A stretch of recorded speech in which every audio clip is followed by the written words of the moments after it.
How to get a QR code for Instagram. This allows people to scan the QR code and open your Instagram profile instantly. They can check out your content and follow you without searching for your username manually.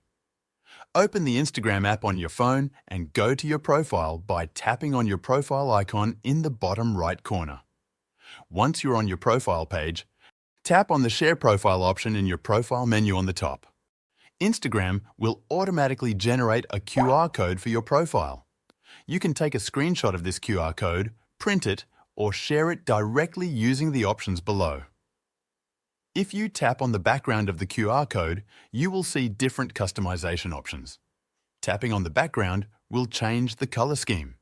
If you tap on the color label, you can switch to an emoji background. If you select the selfie option, you can take a selfie and use it as the background for your QR code. This is a simple and quick way to create a QR code for your Instagram profile.